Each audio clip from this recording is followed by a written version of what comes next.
Gates of Imagination presents A Dream of Armageddon by Herbert George Wells. Read by Arthur Lane.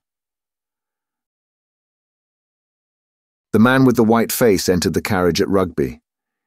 He moved slowly in spite of the urgency of his porter, and even while he was still on the platform I noted how ill he seemed.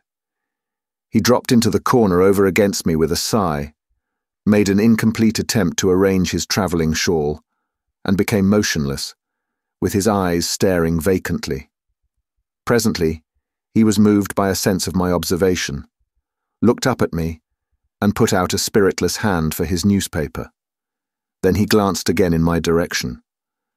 I feigned to read.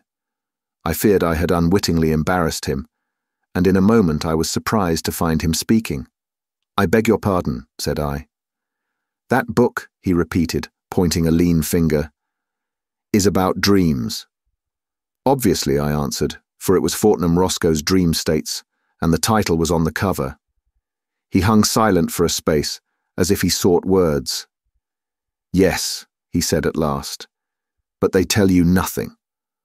I did not catch his meaning for a second. "They don't know," he added. I looked a little more attentively at his face. "There are dreams," he said, "and dreams. That sort of proposition I never dispute.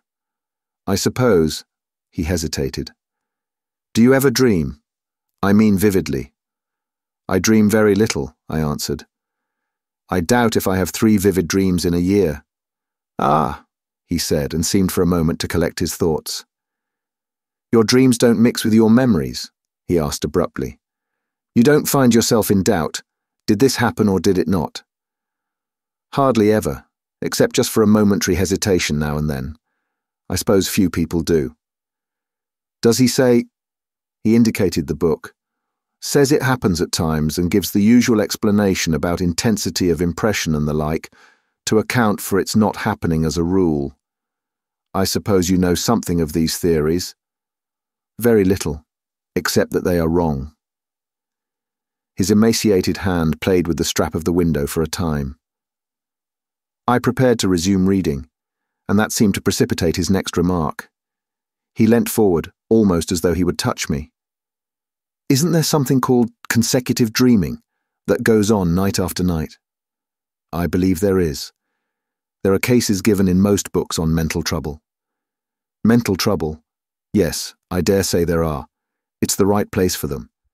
But what I mean—" He looked at his bony knuckles. "Is that sort of thing always dreaming? Is it dreaming? Or is it something else? Mightn't it be something else?"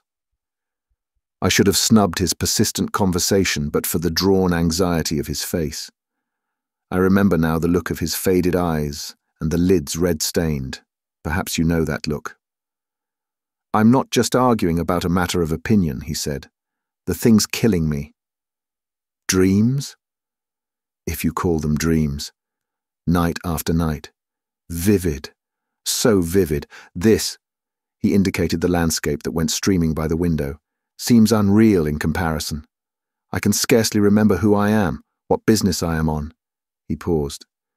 "Even now." "The dream is always the same, do you mean?" I asked. "It's over." "You mean?" "I died. Died. Smashed and killed, and now so much of me as that dream was, is dead. Dead forever. I dreamt I was another man, you know, living in a different part of the world and in a different time. I dreamt that night after night I woke into that other life, fresh scenes and fresh happenings, until I came upon the last. When you died. When I died. And since then, no," he said, "thank God. That was the end of the dream." It was clear I was in for this dream, and after all I had an hour before me. The light was fading fast, and Fortnum Roscoe has a dreary way with him. "Living in a different time," I said. "Do you mean in some different age?" "Yes." "Past?" "No, to come. To come. The year 3000, for example." "I don't know what year it was. I did when I was asleep, when I was dreaming, that is, but not now. Not now that I am awake. There's a lot of things I have forgotten since I woke out of these dreams, though I knew them at the time when I was. I suppose it was dreaming. They called the year differently from our way of calling the year. What did they call it? He put his hand to his forehead. No, said he, I forget. He sat smiling weakly. For a moment I feared he did not mean to tell me his dream. As a rule, I hate people who tell their dreams, but this struck me differently. I proffered assistance even. It began, I suggested. It was vivid from the first. I seemed to wake up in it suddenly. And it's curious that in these dreams I am speaking of, I never remembered this life I am living now. It seemed as if the dream life was enough while it lasted. Perhaps, but I will tell you how I find myself when I do my best to recall it all. I don't remember anything dearly until I found myself sitting in a sort of loggia looking out over the sea. I had been dozing, and suddenly I woke up, fresh and vivid, not a bit dreamlike, because the girl had stopped fanning me. The girl? Yes, the girl. You must not interrupt or you will put me out. He stopped abruptly. You won't think I'm mad, he said. No, I answered. You've been dreaming. Tell me your dream. I woke up, I say, because the girl had stopped fanning me. I was not surprised to find myself there or anything of that sort, you understand. I did not feel I had fallen into it suddenly. I simply took it up at that point. Whatever memory I had of this life, this 19th century life, faded as I woke, vanished like a dream. I knew all about myself, knew that my name was no longer Cooper, but Hedon, and all about my position in the world. I've forgotten a lot since I woke. There's a want of connection, but it was all quite clear and matter-of-fact then. He hesitated again, gripping the window strap, putting his face forward and looking up at me appealingly. This seems bosh to you? No, no, I cried. Go on, tell me what this loggia was like. It was not really a loggia. I don't know what to call it. It faced south. It was small. It was all in shadow except the semicircle above the balcony that showed the sky and sea and the corner where the girl stood. I was on a couch. It was a metal couch with light striped cushions, and the girl was leaning over the balcony with her back to me. The light of the sunrise fell on her ear and cheek, her pretty white neck and the little curls that nestled there, and her white shoulder were in the sun, and all the grace of her body was in the cool blue shadow. She was dressed. How can I describe it? It was easy and flowing, and altogether there she stood, so that it came to me how beautiful and desirable she was, as though I had never seen her before. And when at last I sighed and raised myself upon my arm, she turned her face to me. He stopped. I have lived 53 years in this world. I have had mother, sisters, friends, wife and daughters, all their faces, the play of their faces I know. But the face of this girl, it is much more real to me. I can bring it back into memory so that I see it again. I could draw it or paint it. And after all, he stopped, but I said nothing. The face of a dream, the face of a dream. She was beautiful. Not that beauty which is terrible, cold and worshipful, like the beauty of a saint, nor that beauty that stirs fierce passions, but a sort of radiation, sweet lips that softened into smiles, and grave grey eyes. And she moved gracefully.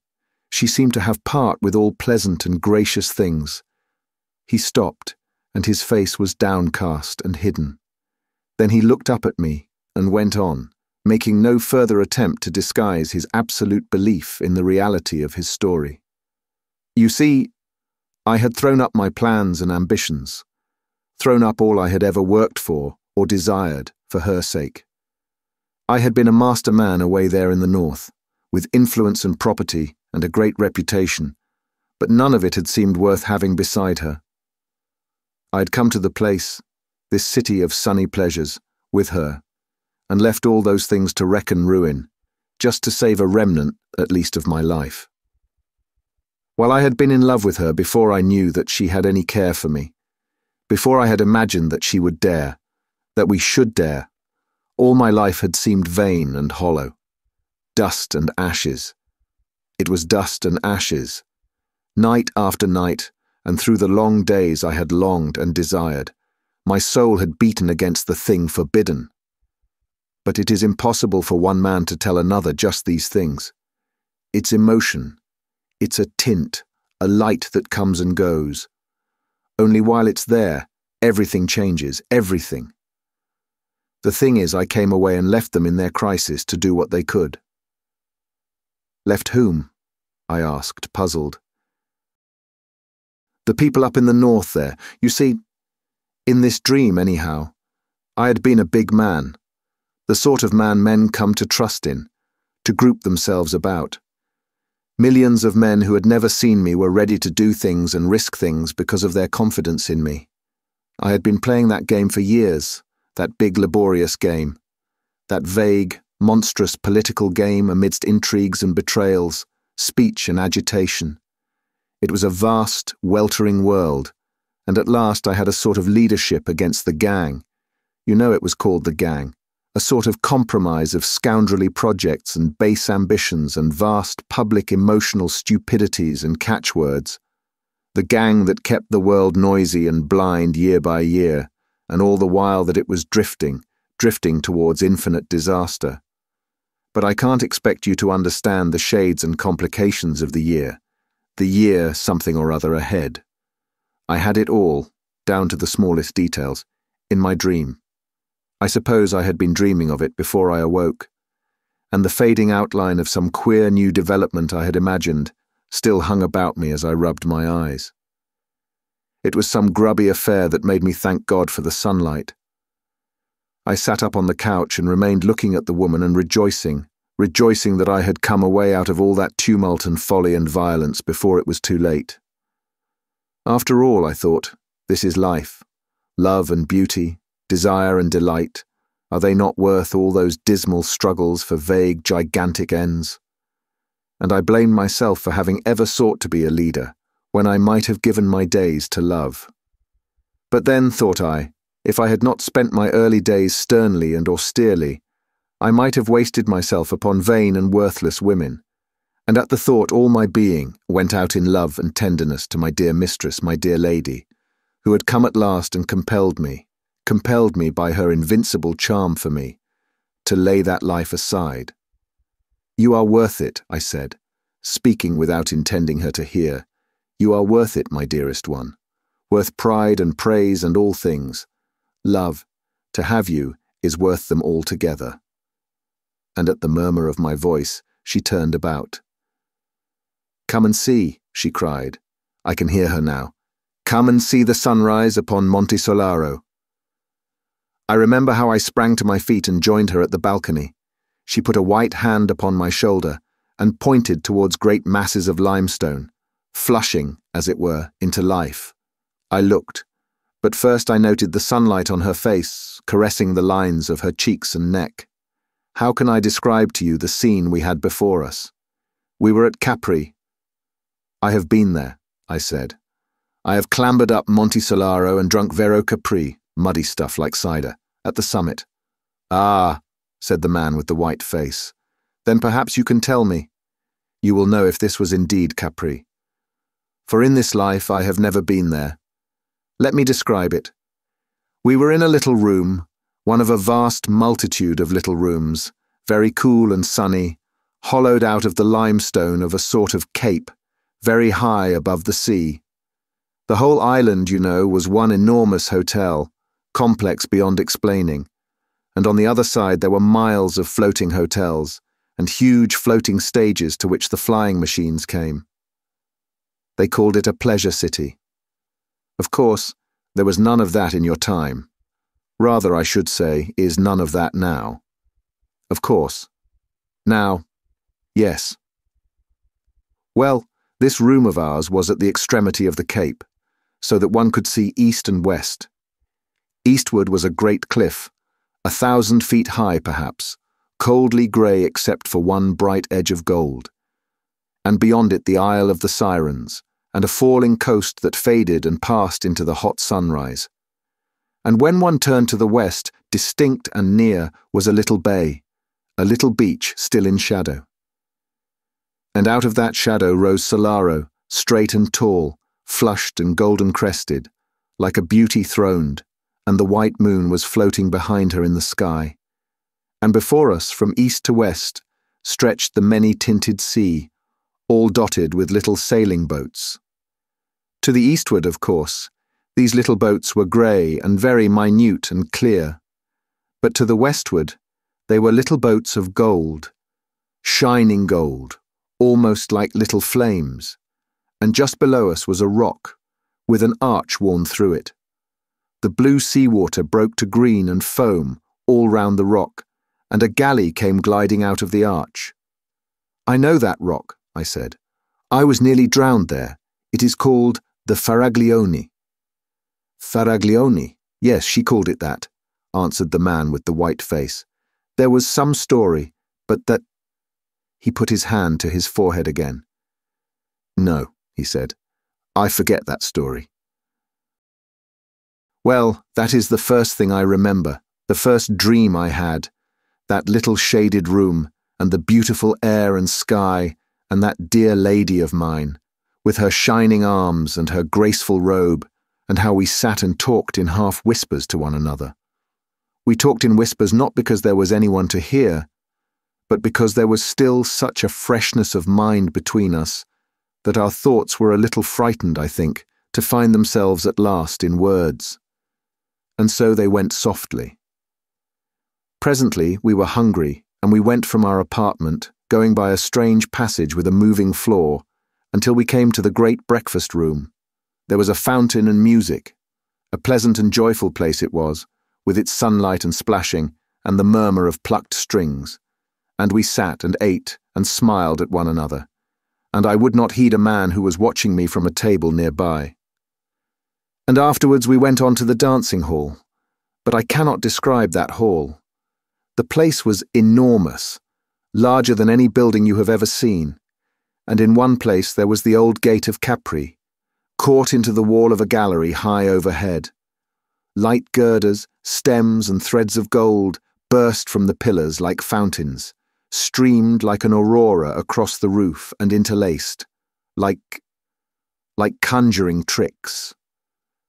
All about the great circle for the dancers there were beautiful figures, strange dragons, and intricate and wonderful grotesques bearing lights.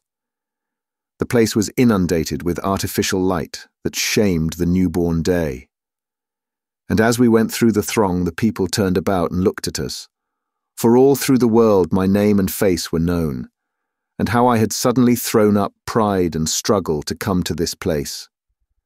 And they looked also at the lady beside me, though half the story of how at last she had come to me was unknown or mistold. And few of the men who were there I know, but judged me a happy man, in spite of all the shame and dishonour that had come upon my name. The air was full of music, full of harmonious scents, full of the rhythm of beautiful motions. Thousands of beautiful people swarmed about the hall, crowded the galleries, sat in a myriad recesses. They were dressed in splendid colours and crowned with flowers. Thousands danced about the great circle beneath the white images of the ancient gods, and glorious processions of youths and maidens came and went. We too danced, not the dreary monotonies of your days, of this time, I mean, but dances that were beautiful, intoxicating. And even now I can see my lady dancing joyously. She danced, you know, with a serious face. She danced with a serious dignity, and yet she was smiling at me and caressing me, smiling and caressing with her eyes. The music was different, he murmured. It went, I cannot describe it, but it was infinitely richer and more varied than any music that has ever come to me awake. And then, it was when we had done dancing, a man came to speak to me. He was a lean, resolute man, very soberly clad for that place, and already I had marked his face watching me in the breakfasting hall, and afterwards as we went along the passage I had avoided his eye. But now, as we sat in a little alcove, smiling at the pleasure of all the people who went to and fro across the shining floor, He came and touched me, and spoke to me so that I was forced to listen. And he asked that he might speak to me for a little time apart. "No," I said. "I have no secrets from this lady. What do you want to tell me?" He said it was a trivial matter, or at least a dry matter, for a lady to hear. "Perhaps for me to hear," said I. He glanced at her, as though almost he would appeal to her. Then he asked me suddenly if I had heard of a great and avenging declaration that Evesham had made. Now Evesham had always before been the man next to myself in the leadership of that great party in the north. He was a forcible, hard and tactless man, and only I had been able to control and soften him. It was on his account even more than my own, I think, that the others had been so dismayed at my retreat. So this question about what he had done reawakened my old interest in the life I had put aside just for a moment. "I have taken no heed of any news for many days," I said. "What has Evesham been saying?" And with that the man began, nothing loath. And I must confess even I was struck by Evesham's reckless folly in the wild and threatening words he had used. And this messenger they had sent to me not only told me of Evesham's speech, but went on to ask counsel and to point out what need they had of me. While he talked, my lady sat a little forward and watched his face and mine. My old habits of scheming and organizing reasserted themselves. I could even see myself suddenly returning to the north, and all the dramatic effect of it. All that this man said witnessed to the disorder of the party indeed, but not to its damage. I should go back stronger than I had come. And then I thought of my lady. You see, how can I tell you? There were certain peculiarities of our relationship. As things are, I need not tell you about that, which would render her presence with me impossible. I should have had to leave her. Indeed, I should have had to renounce her clearly and openly if I was to do all that I could do in the north. And the man knew that, even as he talked to her and me, knew it as well as she did, that my steps to duty were, first separation, then abandonment. At the touch of that thought, my dream of a return was shattered. I turned on the man suddenly, as he was imagining his eloquence was gaining ground with me. "What have I to do with these things now?" I said. "I have done with them. Do you think I'm coquetting with your people in coming here?" "No," he said, "but why cannot you leave me alone? I have done with these things. I have ceased to be anything but a private man." "Yes," he answered, "but have you thought, this talk of war, these reckless challenges, these wild aggressions—" I stood up. "No," I cried, "I won't hear you. I took count of all those things, I weighed them, and I have come away." He seemed to consider the possibility of persistence. He looked from me to where the lady sat regarding us. "War," he said, as if he were speaking to himself, and then turned slowly from me and walked away. I stood, caught in the whirl of thoughts his appeal had set going. I heard my lady's voice.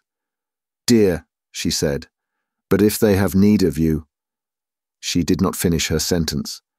She let it rest there. I turned to her sweet face, and the balance of my mood swayed and reeled. "They want me only to do the thing they dare not do themselves," I said. "If they distrust Evesham, they must settle with him themselves." She looked at me doubtfully. "But war," she said. I saw a doubt on her face that I had seen before, a doubt of herself and me, the first shadow of the discovery that, seen strongly and completely, must drive us apart forever. Now, I was an older mind than hers, and I could sway her to this belief or that. "My dear one," I said, "you must not trouble over these things. There will be no war. Certainly there will be no war. The age of wars is past. Trust me to know the justice of this case. They have no right upon me, dearest, and no one has a right upon me. I have been free to choose my life, and I have chosen this." "But war," she said. I sat down beside her. I put an arm behind her and took her hand in mine. I set myself to drive that doubt away. I set myself to fill her mind with pleasant things again. I lied to her, and in lying to her I lied also to myself. And she was only too ready to believe me, only too ready to forget. Very soon the shadow had gone again, and we were hastening to our bathing place in the Grotta del Bove Marino, where it was our custom to bathe every day. We swam and splashed one another, and in that buoyant water I seemed to become something lighter and stronger than a man. And at last we came out dripping and rejoicing and raced among the rocks. And then I put on a dry bathing dress, and we sat to bask in the sun. And presently I nodded, resting my head against her knee, and she put her hand upon my hair, and stroked it softly, and I dozed. And behold, as it were with the snapping of the string of a violin, I was awakening, and I was in my own bed in Liverpool, in the life of today. Only for a time I could not believe that all these vivid moments had been no more than the substance of a dream. In truth, I could not believe it a dream for all the sobering reality of things about me. I bathed and dressed as it were by habit, and as I shaved, I argued why I, of all men, should leave the woman I loved to go back to fantastic politics in the hard and strenuous north. Even if Evesham did force the world back to war, what was that to me? I was a man, with the heart of a man. And why should I feel the responsibility of a deity for the way the world might go? You know, that is not quite the way I think about affairs, about my real affairs. I'm a solicitor, you know, with a point of view. The vision was so real, you must understand, so utterly unlike a dream that I kept perpetually recalling little irrelevant details. Even the ornament of a book cover that lay on my wife's sewing machine in the breakfast room recalled with the utmost vividness the gilt line that ran about the seat in the alcove where I had talked with the messenger from my deserted party. Have you ever heard of a dream that had a quality like that? Like, so that afterwards you remembered little details you had forgotten. I thought. I had never noticed the point before, but he was right. Never, I said. That is what you never seem to do with dreams. No, he answered. But that is just what I did. I am a solicitor, you must understand, in Liverpool, and I could not help wondering what the clients and business people I found myself talking to in my office would think if I told them suddenly I was in love with a girl who would be born a couple of 100 years or so hence, and worried about the politics of my great-great-great-grandchildren. I was chiefly busy that day negotiating a 99-year building lease. It was a private builder in a hurry, and we wanted to tie him in every possible way. I had an interview with him, and he showed a certain want of temper that sent me to bed still irritated. That night I had no dream, nor did I dream the next night, at least to remember. Something of that intense reality of conviction vanished. I began to feel sure it was a dream, and then it came again. When the dream came again, nearly 4 days later, it was very different. I think it certain that 4 days had also elapsed in the dream. Many things had happened in the north, and the shadow of them was back again between us, and this time it was not so easily dispelled. I began, I know, with moody musings. Why, in spite of all, should I go back for all the rest of my days to toil and stress, insults and perpetual dissatisfaction, simply to save hundreds of millions of common people whom I did not love, whom too often I could do no other than despise, from the stress and anguish of war and infinite misrule. And after all I might fail. They all sought their own narrow ends, and why should not I? Why should not I also live as a man? And out of such thoughts her voice summoned me, and I lifted my eyes. I found myself awake and walking. We had come out above the pleasure city. We were near the summit of Monte Solaro and looking towards the bay. It was the late afternoon and very clear. Far away to the left, Ischia hung in a golden haze between sea and sky, and Naples was coldly white against the hills, and before us was Vesuvius, with a tall and slender streamer feathering at last towards the south, and the ruins of Torre Annunziata and Castellammare glittering and near. I interrupted suddenly. You have been to Capri, of course. Only in this dream, he said. Only in this dream. All across the bay beyond Sorrento were the floating palaces of the pleasure city moored and chained. And northward were the broad floating stages that received the aeroplanes. Aeroplanes fell out of the sky every afternoon, each bringing its thousands of pleasure seekers from the uttermost parts of the earth to Capri and its delights. All these things, I say, stretched below. But we noticed them only incidentally because of an unusual sight that evening had to show. 5 war aeroplanes that had long slumbered useless in the distant arsenals of the Rhine-mouth were manoeuvring now in the eastward sky. Evesham had astonished the world by producing them and others, and sending them to circle here and there. It was the threat material in the great game of bluff he was playing, and it had taken even me by surprise. He was one of those incredibly stupid, energetic people who seem sent by heaven to create disasters. His energy to the first glance seemed so wonderfully like capacity.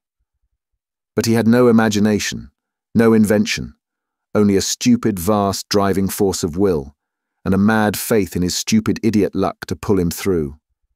I remember how we stood out upon the headland watching the squadron circling far away, and how I weighed the full meaning of the sight, seeing clearly the way things must go. And then even it was not too late. I might have gone back, I think, and saved the world. The people of the North would follow me, I knew, granted only that in one thing I respected their moral standards. The East and South would trust me as they would trust no other northern man, and I knew I had only to put it to her, and she would have let me go, not because she did not love me. Only I did not want to go. My will was all the other way about. I had so newly thrown off the incubus of responsibility. I was still so fresh a renegade from duty that the daylight clearness of what I ought to do had no power at all to touch my will. My will was to live, to gather pleasures and make my dear lady happy. But though this sense of vast neglected duties had no power to draw me, it could make me silent and preoccupied. It robbed the days I had spent of half their brightness, and roused me into dark meditations in the silence of the night. And as I stood and watched Evesham's aeroplanes sweep to and fro, those birds of infinite ill omen, she stood beside me watching me, perceiving the trouble indeed, but not perceiving it clearly, her eyes questioning my face, her expression shaded with perplexity. Her face was grey because the sunset was fading out of the sky. It was no fault of hers that she held me. She had asked me to go from her, and again in the night time, and with tears she had asked me to go. At last it was the sense of her that roused me from my mood. I turned upon her suddenly and challenged her to race down the mountain slopes. No, she said, as if I jarred with her gravity, but I was resolved to end that gravity, and made her run. No one can be very grey and sad who is out of breath, and when she stumbled, I ran with my hand beneath her arm. We ran down past a couple of men, who turned back staring in astonishment at my behaviour. They must have recognised my face. And halfway down the slope came a tumult in the air, clang, clank, clang, clank, and we stopped. And presently over the hill crest, those war things came flying one behind the other. The man seemed hesitating on the verge of a description. What were they like? I asked. They had never fought, he said. They were just like our ironclads are nowadays. They had never fought. No one knew what they might do, with excited men inside them. Few even cared to speculate. They were great driving things shaped like spearheads without a shaft, with a propeller in the place of the shaft. Steel? Not steel. Aluminium? No, nothing of that sort. An alloy that was very common as brass, for example. It was called, let me see.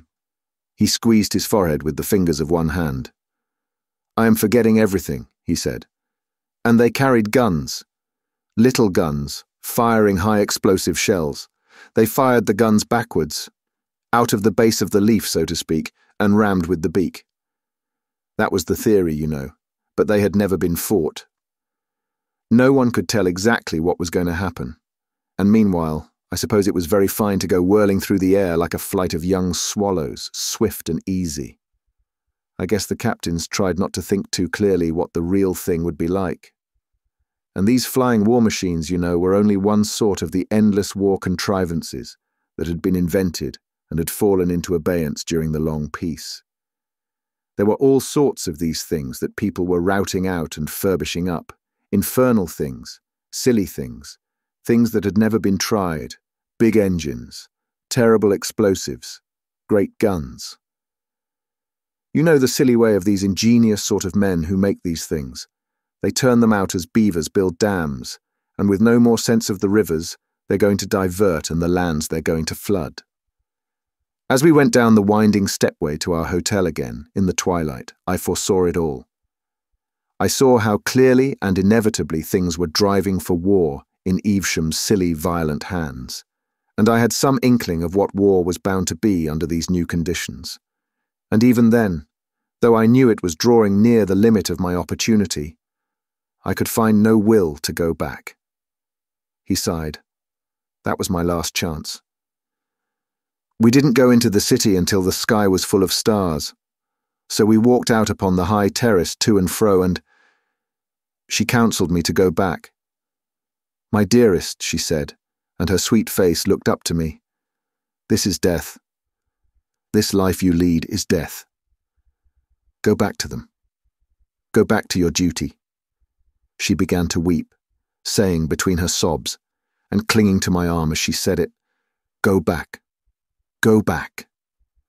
Then suddenly she fell mute, and glancing down at her face, I read in an instant the thing she had thought to do. It was one of those moments when one sees. No, I said. No? She asked in surprise, and I think a little fearful at the answer to her thought. Nothing, I said, shall send me back. Nothing. I have chosen. Love, I have chosen, and the world must go. Whatever happens, I will live this life. I will live for you. Nothing shall turn me aside. Nothing, my dear one. Even if you died. Even if you died. Yes, she murmured softly. Then I also would die. And before she could speak again, I began to talking eloquently, as I could do in that life, talking to exalt love, to make the life we were living seem heroic and glorious. And the thing I was deserting was something hard and enormously ignoble, that it was a fine thing to set aside. I bent all my mind to throw that glamour upon it, seeking not only to convert her but myself to that. We talked, and she clung to me, torn too between all that she deemed noble and all that she knew was sweet. And at last I did make it heroic, made all the thickening disaster of the world only a sort of glorious setting to our unparalleled love. And we two poor foolish souls strutted there at last, clad in that splendid delusion, drunken rather with that glorious delusion, under the still stars. And so my moment passed. It was my last chance. Even as we went to and fro there, the leaders of the South and East were gathering their resolve, and the hot answer that shattered Evesham's bluffing forever took shape and waited. And all over Asia, and the ocean, and the South, the air and the wires were throbbing with their warnings to prepare. Prepare. No one living, knew what war was. No one could imagine, with all these new inventions, what horror war might bring. I believe most people still believed it would be a matter of bright uniforms and shouting charges and triumphs and flags and bands, in a time when half the world drew its food supply from regions 10,000 miles away. The man with the white face paused. I glanced at him, and his face was intent on the floor of the carriage. A little railway station, a string of loaded trucks, a signal box, and the back of a cottage shot by the carriage window, and a bridge passed with a clap of noise, echoing the tumult of the train. After that, he said, I dreamt often. For 3 weeks of nights, that dream was my life. And the worst of it was, there were nights when I could not dream, when I lay tossing on a bed in this accursed life. And there, somewhere lost to me, things were happening, momentous, terrible things. I lived at nights, My days, my waking days, this life I am living now, became a faded, faraway dream, a drab setting, the cover of the book. He thought, I could tell you all, tell you every little thing in the dream, but as to what I did in the daytime, no, I could not tell. I do not remember. My memory has gone. The business of life slips from me. He leaned forward and pressed his hands upon his eyes. For a long time he said nothing. And then, said I, the war burst like a hurricane. He stared before him at unspeakable things. And then, I urged again. One touch of unreality, he said, in the low tone of a man who speaks to himself, and they would have been nightmares. But they were not nightmares. They were not nightmares, no. He was silent for so long that it dawned upon me that there was a danger of losing the rest of the story. But he went on talking again in the same tone of questioning self-communion. What was there to do but flight? I had not thought the war would touch Capri. I had seemed to see Capri as being out of it all, as the contrast to it all. But 2 nights after the whole place was shouting and bawling, every woman almost and every other man wore a badge, Evesham's badge, and there was no music but a jangling war song over and over again, and everywhere men enlisting, and in the dancing halls they were drilling. The whole island was a whirl with rumours. It was said again and again that fighting had begun. I had not expected this. I had seen so little of the life of pleasure that I had failed to reckon with this violence of the amateurs. And as for me, I was out of it. I was like a man who might have prevented the firing of a magazine. The time had gone. I was no one. The vainest stripling with a badge counted for more than I. The crowd jostled us and bawled in our ears. That accursed song deafened us. A woman shrieked at my lady because no badge was on her, and we too went back to our own place again, ruffled and insulted, my lady white and silent, and I aquiver with rage. So furious was I could have quarrelled with her if I could have found one shade of accusation in her eyes. All my magnificence had gone from me. I walked up and down our rock cell, and outside was the darkling sea and a light to the southward that flared and passed and came again. We must get out of this place, I said over and over. I have made my choice, and I will have no hand in these troubles. I will have nothing of this war. We have taken our lives out of all these things. This is no refuge for us. Let us go. And the next day, we were already in flight from the war that covered the world. And all the rest was flight. All the rest was flight. He mused darkly. How much was there of it? He made no answer. How many days? His face was white and drawn, and his hands were clenched. He took no heed of my curiosity. I tried to draw him back to his story with questions. Where did you go? I said. When? When you left Capri. Southwest, he said, and glanced at me for a second. We went in a boat. But I should have thought an aeroplane. They had been seized. I questioned him no more. Presently I thought he was beginning again. He broke out in an argumentative monotone. But why should it be? If indeed this battle, this slaughter and stress is life, why have we this craving for pleasure and beauty? If there is no refuge, if there is no place of peace, and if all our dreams of quiet places are a folly and a snare, why have we such dreams? Surely it was no ignoble craving, no base intentions that had brought us to this. It was love that had isolated us. Love had come to me with her eyes and robed in her beauty, more glorious than all else in life, in the very shape and colour of life, and summoned me away. I had silenced all the voices, I had answered all the questions. I had come to her, and suddenly there was nothing but war and death. I had an inspiration. After all, I said, it could have been only a dream. A dream, he cried, flaming upon me. A dream, when even now... For the first time he became animated. A faint flush crept into his cheek. He raised his open hand and clenched it and dropped it to his knee. He spoke, looking away from me, and for all the rest of the time, he looked away. "We are but phantoms," he said. "And the phantoms of phantoms, desires like cloud shadows and wills of straw that eddy in the wind. The days pass, use and wont, carry us through as a train carries the shadow of its lights. So be it. But one thing is real and certain, one thing is no dream stuff, but eternal and enduring. It is the center of my life, and all other things about it are subordinate or altogether vain. I loved her, that woman of a dream. And she and I are dead together. A dream. How can it be a dream when it drenched a living life with unappeasable sorrow?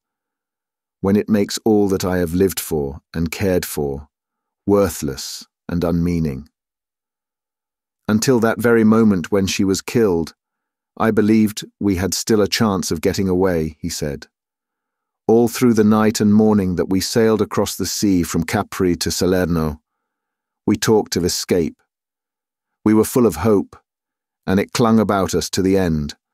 Hope for the life together we should lead, out of it all, out of the battle and struggle, the wild and empty passions, the empty arbitrary thou shalt and thou shalt not of the world. We were uplifted, as though our quest was a holy thing, as though love for one another was a mission. Even when from our boat we saw the fair face of that great rock Capri, already scarred and gashed by the gun emplacements and hiding places that were to make it a fastness, we reckoned nothing of the imminent slaughter, though the fury of preparation hung about in puffs and clouds of dust at 100 points amidst the grey. But indeed I made a text of that and talked. There, you know, was the rock, still beautiful for all its scars, with its countless windows and arches and ways, tier upon tier for 1,000 feet, a vast carving of grey, broken by vine-clad terraces, and lemon and orange groves, and masses of agave and prickly pear, and puffs of almond blossom. And out under the archway that is built over the Marina Piccola, other boats were coming, and as we came round the cape and within sight of the mainland, another little string of boats came into view, driving before the wind towards the southwest. In a little while a multitude had come out, the remoter just little specks of ultramarine in the shadow of the eastward cliff. It is love and reason, I said, fleeing from all this madness of war. And though we presently saw a squadron of aeroplanes flying across the southern sky, we did not heed it. There it was, a line of little dots in the sky, and then more, dotting the southeastern horizon, and then still more, until all that quarter of the sky was stippled with blue specks. Now they were all thin little strokes of blue, and now one, and now a multitude would heel and catch the sun and become short flashes of light. They came rising and falling and growing larger, like some huge flight of gulls or rooks, or such like birds moving with a marvellous uniformity, and ever as they drew nearer, they spread over a greater width of sky. The southward wing flung itself in an arrow-headed cloud athwart the sun, and then suddenly they swept round to the eastward and streamed eastward, growing smaller and smaller and clearer again until they vanished from the sky. And after that, we noted to the northward and very high Evesham's fighting machines hanging high over Naples like an evening swarm of gnats. It seemed to have no more to do with us than a flight of birds. Even the mutter of guns far away in the southeast seemed to us to signify nothing. Each day, each dream after that, we were still exalted, still seeking that refuge where we might live and love. Fatigue had come upon us, pain and many distresses. For though we were dusty and stained by our toilsome tramping, and half-starved and with the horror of the dead men we had seen, and the flight of the peasants, for very soon a gust of fighting swept up the peninsula. With these things haunting our minds, it still resulted only in a deepening resolution to escape. Oh, but she was brave and patient. She who had never faced hardship and exposure had courage for herself, and me. We went to and fro seeking an outlet, over a country all commandeered and ransacked by the gathering hosts of war. Always we went on foot. At first there were other fugitives, but we did not mingle with them. Some escaped northward, some were caught in the torrent of peasantry that swept along the main roads. Many gave themselves into the hands of the soldiery and were sent northward. Many of the men were impressed. But we kept away from these things. We had brought no money to bribe a passage north, and I feared for my lady at the hands of these conscript crowds. We had landed at Salerno, and we had been turned back from Cava, and we had tried to cross towards Taranto by a pass over Mount Alberno, but we had been driven back for want of food, and so we had come down among the marshes by Paestum, where those great temples stand alone. I had some vague idea that by Paestum it might be possible to find a boat or something, and take once more to sea, and there it was the battle overtook us. A sort of soul blindness had me. Plainly I could see that we were being hemmed in, that the great net of that giant warfare had us in its toils. Many times we had seen the levies that had come down from the north going to and fro, and had come upon them in the distance amidst the mountains, making ways for the ammunition and preparing the mounting of the guns. Once we fancied they had fired at us, taking us for spies. At any rate, a shot had gone shuddering over us. Several times we had hidden in woods from hovering aeroplanes. But all these things do not matter now, these nights of flight and pain.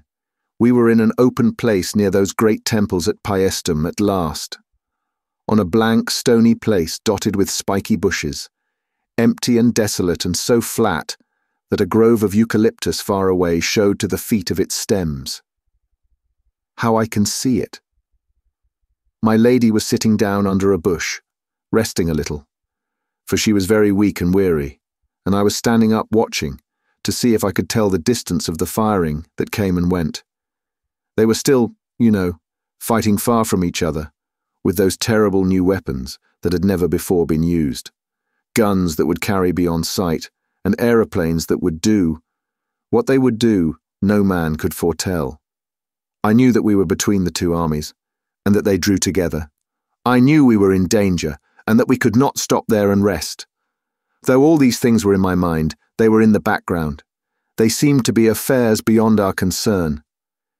Chiefly, I was thinking of my lady. An aching distress filled me.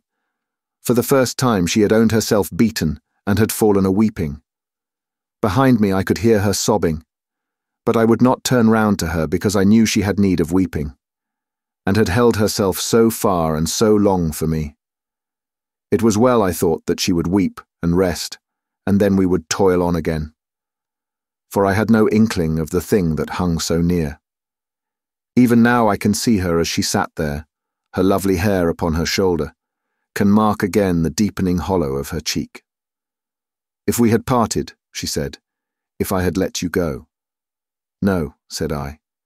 "Even now I do not repent. I will not repent. I made my choice, and I will hold on to the end." And then, overhead in the sky, something flashed and burst, and all about us I heard the bullets making a noise like a handful of peas suddenly thrown.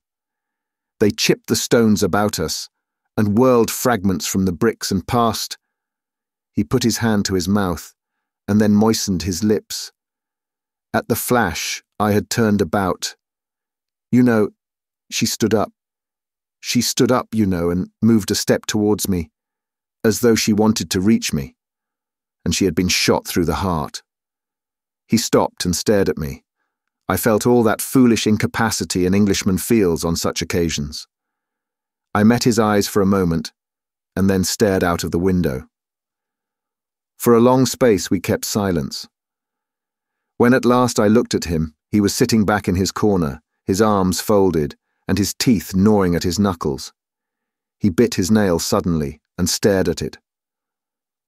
"I carried her," he said, "towards the temples in my arms as though it mattered. I don't know why. They seemed a sort of sanctuary, They had lasted so long, I suppose. She must have died almost instantly, only I talked to her all the way." Silence again. "I have seen those temples," I said abruptly, and indeed he had brought those still, sunlit arcades of worn sandstone very vividly before me. It was the brown one, the big brown one. I sat down on a fallen pillar and held her in my arms. Silent after the first babble was over, and after a little while the lizards came out and ran about again, as though nothing unusual was going on, as though nothing had changed. It was tremendously still there, the sun high and the shadows still. Even the shadows of the weeds upon the entablature were still, in spite of the thudding and banging that went all about the sky. I seem to remember that the aeroplanes came up out of the south and that the battle went away to the west. One aeroplane was struck and overset and fell. I remember that, though it didn't interest me in the least. It didn't seem to signify. It was like a wounded gull, flapping for a time in the water. I could see it down the aisle of the temple, a black thing in the bright blue water. 3 or 4 times, shells burst about the beach, and then that ceased. Each time that happened, all the lizards scuttled in and hid for a space. That was all the mischief done, except that once a stray bullet gashed the stone hard by, made just a fresh, bright surface. As the shadows grew longer, the stillness seemed greater. "The curious thing," he remarked, with the manner of a man who makes a trivial conversation, "is that I didn't think at all. I sat with her in my arms amidst the stones, in a sort of lethargy, stagnant. And I don't remember waking up. I don't remember dressing that day.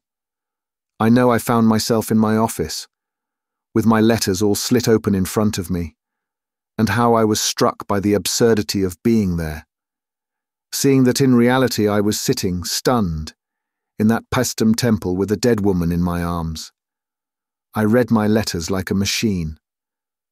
I have forgotten what they were about." He stopped, and there was a long silence. Suddenly I perceived that we were running down the incline from Chalk Farm to Euston. I started at this passing of time. I turned on him with a brutal question with the tone of now or never. "And did you dream again?" "Yes." He seemed to force himself to finish. His voice was very low. "Once more, and as it were only for a few instants. I seemed to have suddenly awakened out of a great apathy, to have risen into a sitting position, and the body lay there on the stones beside me, a gaunt body. Not her, so soon. It was not her. I may have heard voices, I do not know. Only I knew clearly that men were coming into the solitude and that was a last outrage. I stood up and walked through the temple, and then there came into sight, first one man with a yellow face, dressed in a uniform of dirty white, trimmed with blue, and then several, climbing to the crest of the old wall of the vanished city and crouching there. They were little bright figures in the sunlight, and there they hung, weapon in hand, peering cautiously before them. And further away I saw others, and then more at another point in the wall. It was a long, lax line of men in open order.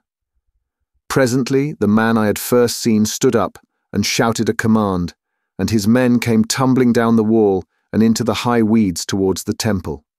He scrambled down with them and led them. He came facing towards me, and when he saw me he stopped.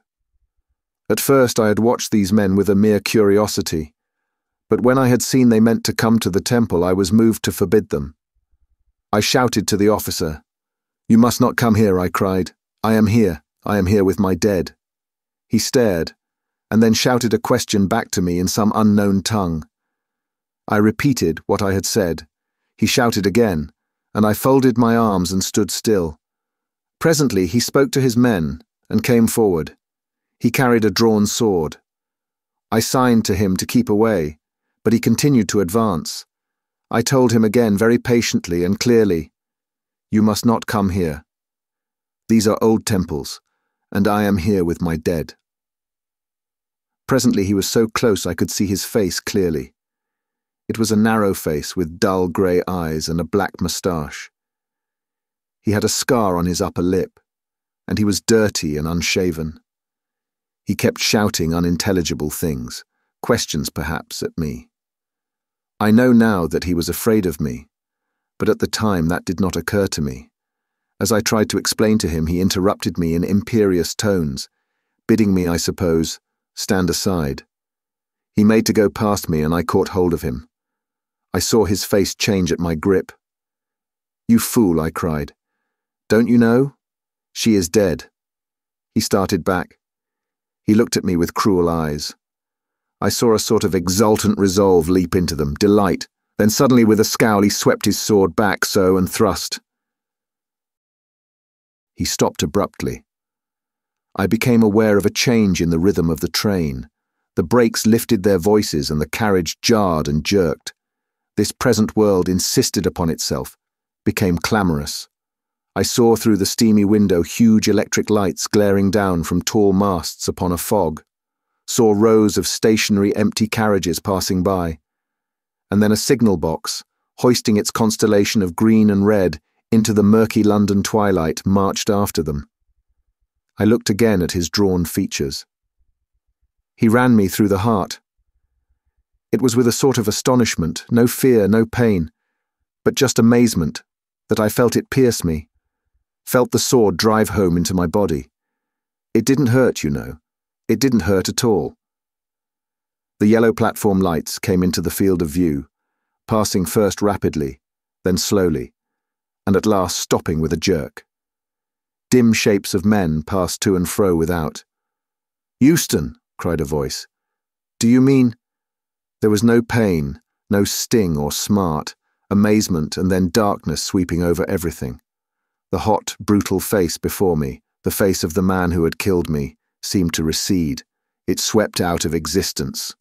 "Euston!" clamoured the voices outside. "Euston!" The carriage door opened, admitting a flood of sound, and a porter stood regarding us. The sounds of doors slamming, and the hoof clatter of cab horses. And behind these things the featureless remote roar of the London cobblestones came to my ears. A truckload of lighted lamps blazed along the platform. A darkness, a flood of darkness that opened and spread and blotted out all things. "Any luggage, sir?" said the porter. "And that was the end?" I asked. He seemed to hesitate, then almost inaudibly, he answered, "No." "You mean—" "I couldn't get to her. She was there on the other side of the temple, and then—" "Yes," I insisted, "yes." "Nightmares," he cried, "nightmares indeed. My God, great birds that fought and tore." Thank you for listening. If you like our recordings, consider liking this video and subscribing to our channel so you don't miss any more audiobooks.